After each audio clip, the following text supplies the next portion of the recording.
Okukola Chamwendo Nyogo Weneyo Kumideku LMTV. This is your show, the Cinema Fever. Here at LMTV, watukutusizako ebifa mu filming industry, home and abroad. Exclusive interviews kuba actors bo, ba actresses bo. Watukutusizako ba actors and actresses abachivinze who have done very many things within the filming industry, home and abroad.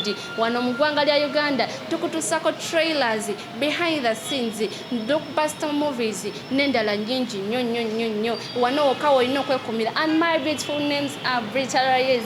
Mbeerawo okuba nga mbikutuusako wano oka ku LMTV naye ng'olwalo njagala nkuba nga mbatuusako ba top 10 successful directors ababatukubye aba producing their film eziwangule awards ez'amaanyi wano mu ggwanga lya Uganda ne bweru wa Uganda. Njagala nkuba nga mbatuusako ba top 10 directors. But before we go into the show, allow me to introduce to you abatekamu theme ba King Montage abasangibwawe ennakulabye ku bitaala. King Montage Studios akugambye gowe 9 ayagala mu mikolo oyagala kuba nga bakwatya mukolo go kwanjula, birthday, photoshoots, graduation, oyagala ki commercial adverts, oyagala kubanga olanga business yo, oyagala music videos, call on 0755 31 17 31. Oba ogende wali ku social media z'aba King Montage Studios ojja kubanga obafuna ku Instagram, Twitter, Facebook.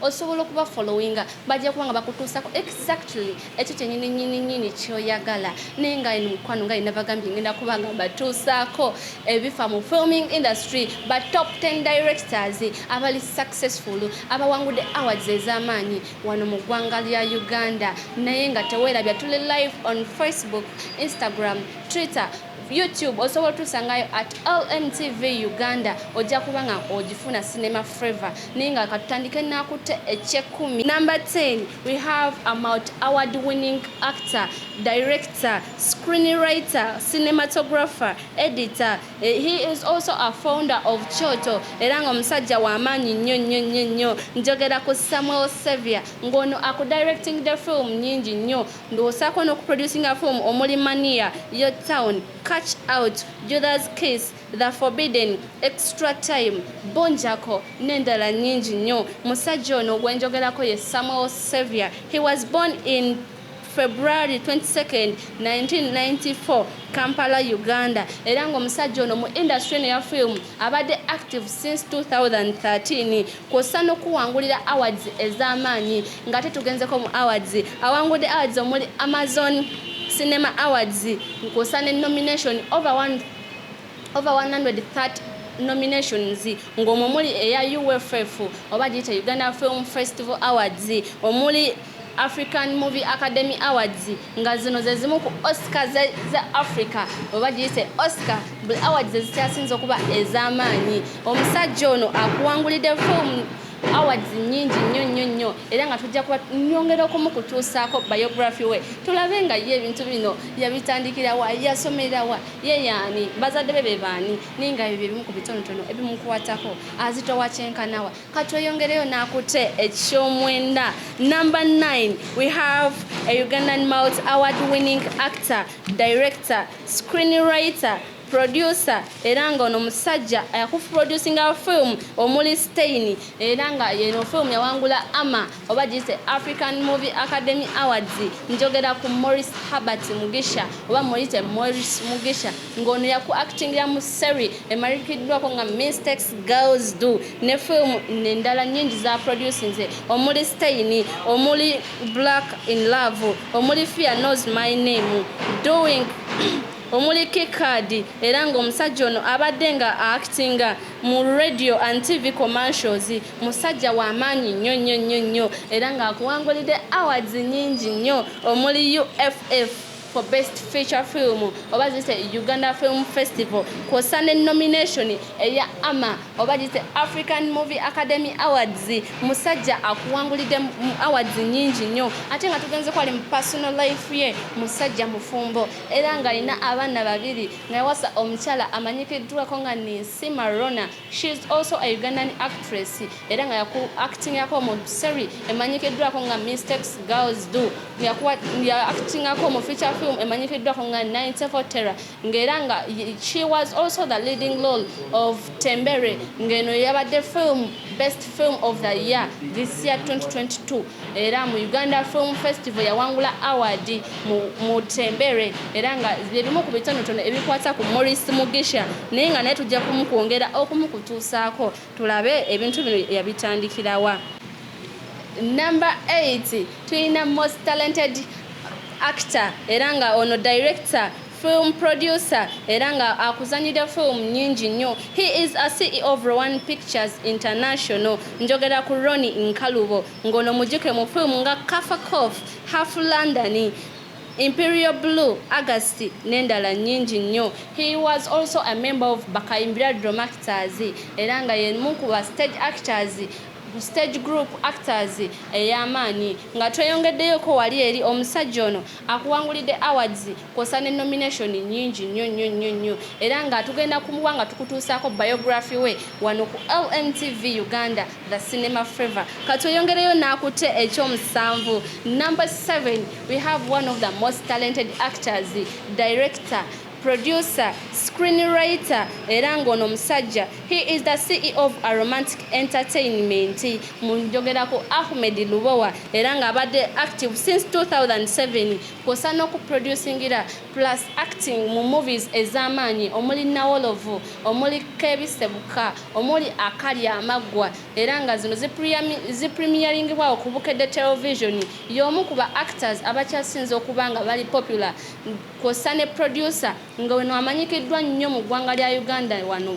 He is the CEO of a romantic entertainment ngera akuzanyira film nyingi omuli Nkwana Mingi, Obukyayi, Akazilingitano, Bintamye, Ekyama, Endagaano, Best Friend, Batenda era nga yazanyako ne Muzubairi era nga gye yatandikira omusajja oyo akwangulidde awards kosa nomination ngeza UFF nga tweyongeddeyo kwalete mu personal life ye. He is currently single naye nga naye nja kubanga batuusako biography we tulabe ebintu bino yabitandikirawa. Katweyongereyo nakute ekyomukaaga. Number 6 we have one of the legends.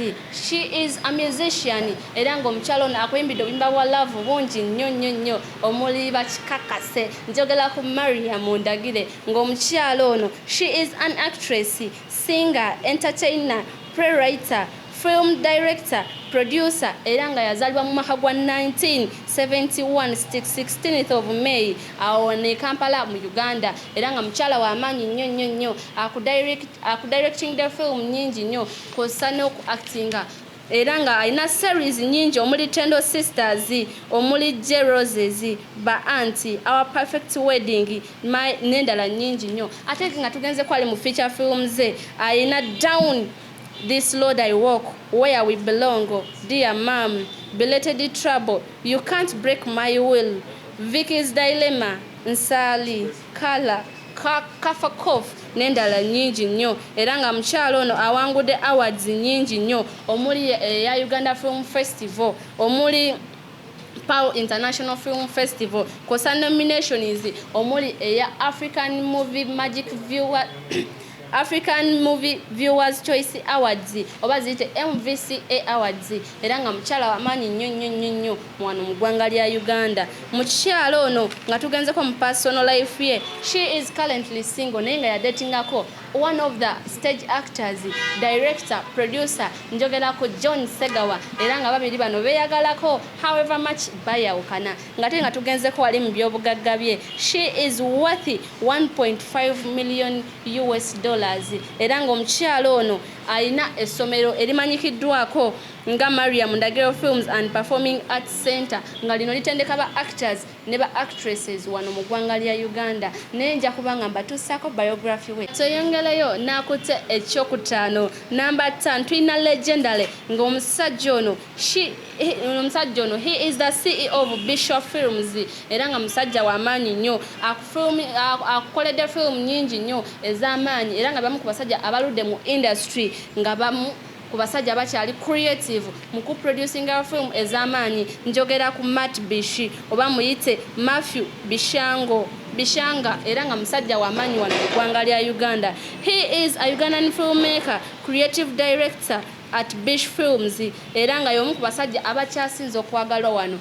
One of the most famous directors wano mu ggwanga lya Uganda. Yakuproducing a film ng'omuli State Research Bureau, omuli Battle of Souls, A Good Catholic Girl, Bera, The Circle, Playboy, No Lies, Picking Up Pieces. Era nga producing ne TV commercials kosa ne music videos.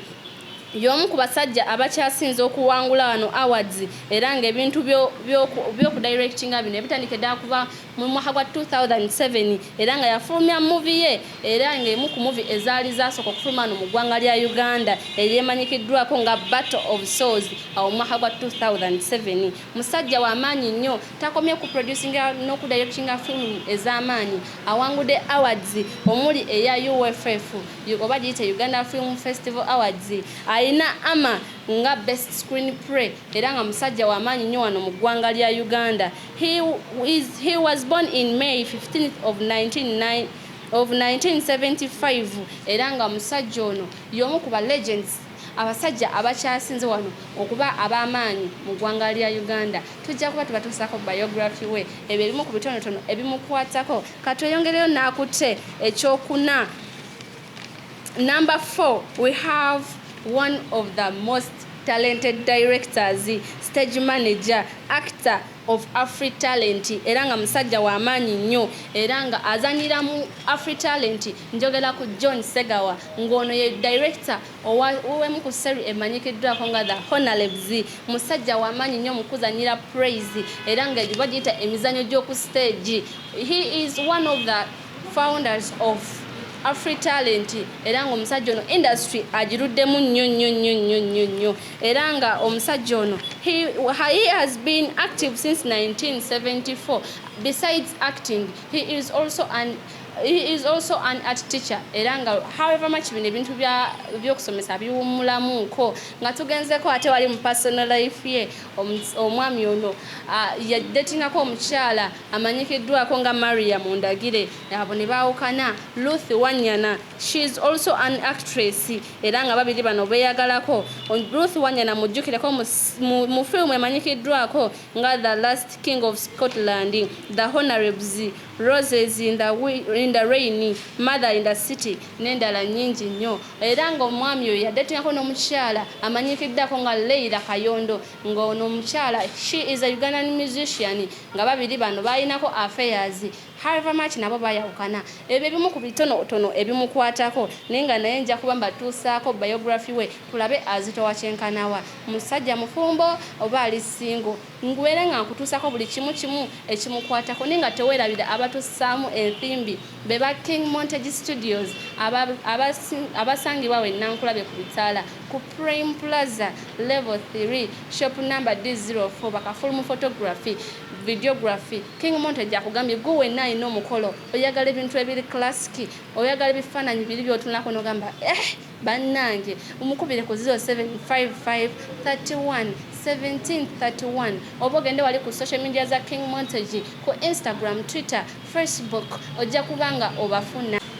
Katuyongere n'akutte ekyokusatu. Number 3, tulina omusajja akyasinze okwangula awards wano, omusajja ow'amaanyi. He is one of the handsome actors, directors, producer era nga he is also a screenwriter. Musajja w'amaanyi nnyo, takoma kyakuzannya buzannyi. He is also a gospel artist era nga musajja w'amaanyi wano mu ggwanga lya Uganda. Akuzannyira film nnyingi nnyo era nga ezimu ku zaasinga omutunda omuli Embabazi, Rain, Chaddala, Prickly Roses, Mpeke Town, Good Catholic Girl, Naboth, Battle of the Souls, Mercy of the Jungle. Bya featuring ko ne Mistakes Girls Do, Sanyu, The Hostel n'endala nnyingi nnyo era nga musajja w'amaanyi nnyo. Njogera ku Matthew Nabwiso era ng'ono musajja w'amaanyi wano mu ggwanga lya Uganda. He is one of the directors abali worth a celebration era nga balina achievements nnyingi wano mu ggwanga lya Uganda mu filming industry. Nga tugenze ko ali mu personal life ye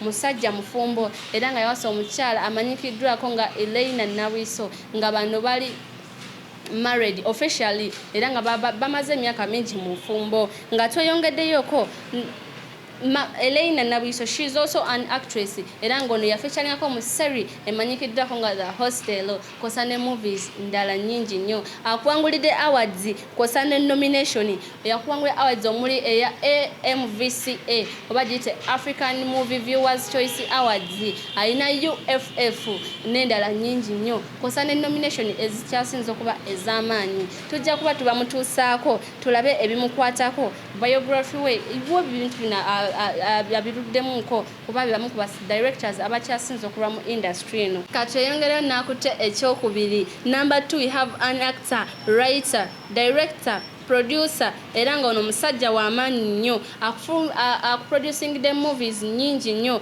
omuli Devil's Chest, Clan's Wife, Uganda Pollock, The Tailor, Invisible Cuffs, Girls About Town, Bedroom Chains era ngeno movie emu ku movies ezali zina nomination ez'amaanyi wano mu UFF this year era nga musajja wa maanyi nnyo. He is one of the famous directors era nga be bamu ku basajja abakikubye wano mu industry. Awangudde awards nyingi nnyo omuli eya UFF oba giyite Uganda Film Festival Awards era nga yawangula mu film emanyikiddwako nga Bedroom Chains.